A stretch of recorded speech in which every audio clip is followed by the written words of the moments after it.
tell the truth.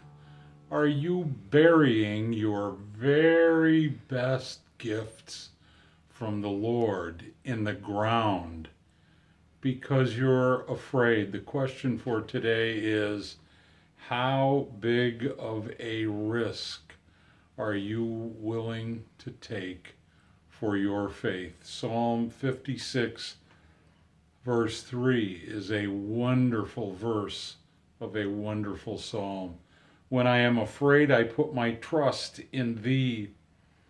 This psalm opens with a very brief cry for help, followed by a lament and then the reasons for it.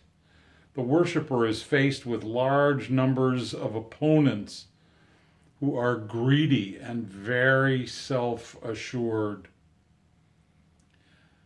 But though his fear is justified, he resolutely sets his trust in God over against his fear of people. Is that what you do, or is fear a larger part of your life than perhaps it should be?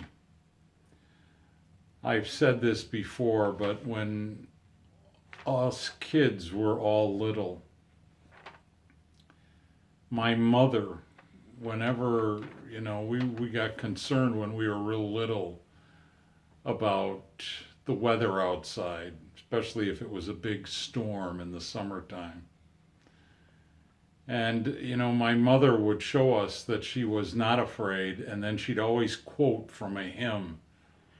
She'd say something like, "Remember, kids, when darkness hides his lovely face, we rest in his unchanging grace." When my son, who's now an adult, was a little boy, he had a slightly different approach to things. Whenever the storms came in the summertime, he'd yawn and say, "I'm tired. I think I'll take a nap or go to sleep." That was his way of responding to a storm. How do you respond to the storms of life? What do you do when you're afraid? Today, Jesus is telling you and me that no matter what we are facing, even if we're afraid sometimes, just in case we need to be afraid, we can put our trust in him, and that trust will never, ever let us down. I know, and you know, that is what Grace to Go is all about.